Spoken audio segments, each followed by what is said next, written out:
विषय इतिहास TYBA G3चा हा आपला पेपर आहे। आता तुमच्या ज्या परीक्षा आता होणार आहेत 1-2 दिवसांनी जो तुमचा जनरलचा पेपर आहे त्याचा आपण एक व्हिडिओ अगोदरच तयार केलेला आहे। तो जो तुम्हाला पाहायचा असेल तर आय बटनवर चेक करा, तो तुम्हाला पाहायला मिळेल। हा जो आपला दुसरा व्हिडिओ आहे याच्यामध्ये एकूण 15 प्रश्न आहेत।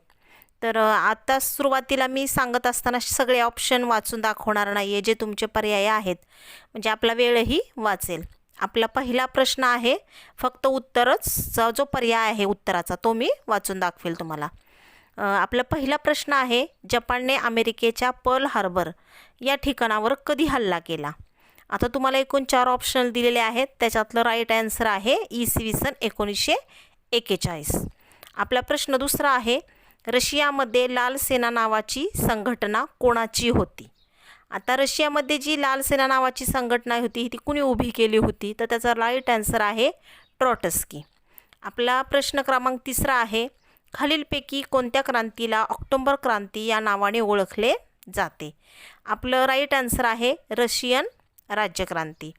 प्रश्न चौथा आहे आपला, लाल कुर्ती नावाची संघटना कोणी उभी केली? 4 पैकी आपलं राईट आन्सर आहे गॅरिबाल्डी। प्रश्न पुढचा आहे, अमेरिकेने जपानच्या हिरोशिमा व नागासाकी या शहरावर कधी बॉम्ब टाकला?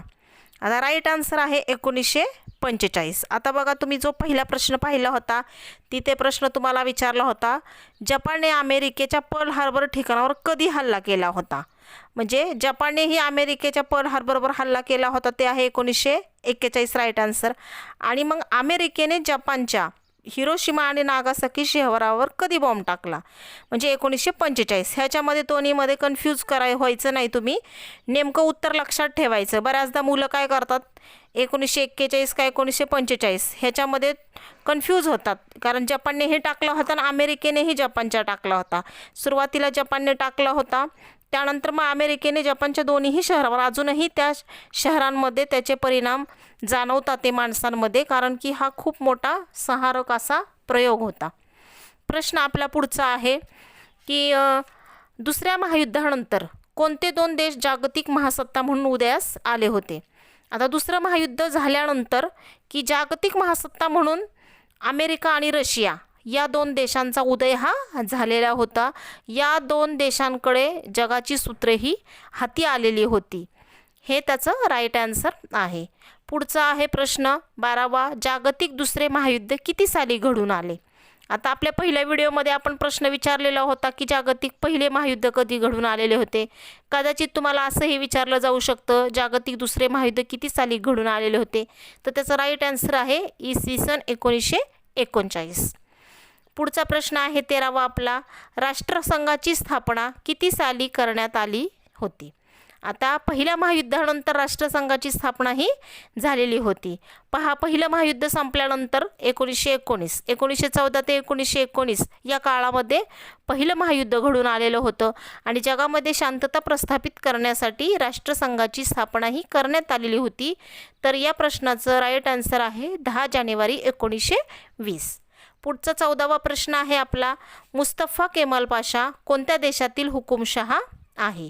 आता मुस्तफा केमाल पाशा हा तुर्कस्तान या देशातील खूप मोठा असा हा हुकुमशहा आहे आणि त्याचं कार्यही, त्याचा जो इतिहास आहे आपण शिकताना या सिलेबसमध्ये डिटेल्समध्ये पाहिलेला आहे।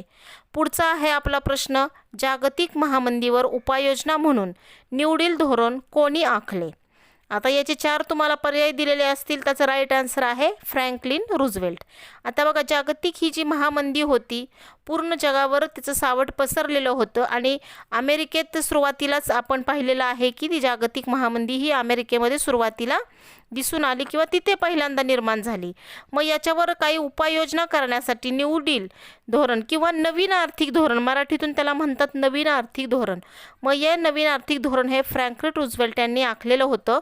हे इतिहासामध्ये महत्त्वपूर्ण असा हा एक प्रश्न आहे, बऱ्याचदा स्पर्धा परीक्षेमध्येही तो विचारला गेलेला आहे।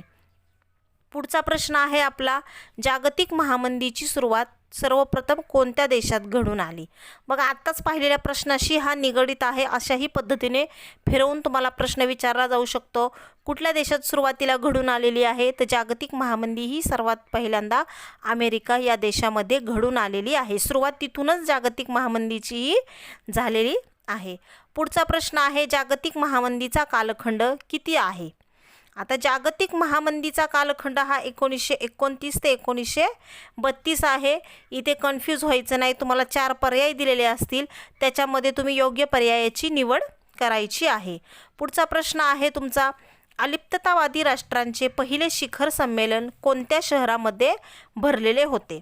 आता अलिप्ततावादी राष्ट्रांचे पहिले शिखर संमेलन हे ह्याचं राईट आन्सर आहे युगोस्लाव्हाकिया या शहरामध्ये भरलेलं आहे. आता हे 4ही पर्याय ह्या अलिप्ततावादी राष्ट्रांशी निगडित आहे बऱ्यापैकी, त्यामुळे येथे मुलांचं बऱ्याचदा कन्फ्युजन होतं. हे लक्षात ठेवायचं की पहिलं म्हटलं की युगोस्लाव्हाकिया हे पर्याय हा राईट आन्सर आहे. पुढचा प्रश्न आहे, अलिप्ततावादी राष्ट्रांचे पहिले शिखर संमेलन किती साली भरले होते? बघा आता इथं काय विचारलेलं आहे की पहिले शिखर संमेलन कोणत्या शहरात, आणि इथं विचारलेलं आहे किती साली. म्हणजे शहर जेवढं महत्त्वाचं आहे तेवढं सालही ते महत्त्वाचं आहे. असाही प्रश्न विचारला जाऊ शकतो. त्याचं राईट आन्सर आहे इसवी सन 1961 साली. आणि शेवटचा आपला प्रश्न आहे, पॅरिस शांतता परिषद किती साली भरविली गेली होती? आता पॅरिस शांतता परिषद ही पहिल्या महायुद्धानंतर व्हर्सायच्या राजवाड्यामध्ये भरलेली होती. या पॅरिस शांतता परिषदेमध्ये पराभूत राष्ट्रांवर अनेक करार केलेले होते, अनेक तह लादलेले होते त्यांच्यावर. व्हर्सायसारखा असेल, सेंट सेवर्सचा असेल, जर्मनचा असेल, असे अनेक तह पराभूत राष्ट्रांवर लादलेले होते. आणि ही जी शांतता निर्माण करण्याचा प्रयत्न करण्यात आला होता, हा 18 जानेवारी 1919 साली ही पॅरिस शांतता परिषद व्हर्सायच्या राजवाड्यात भरलेली होती. हे त्याचं राईट आन्सर आहे.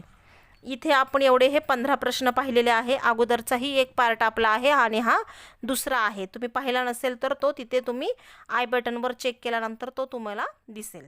धन्यवाद.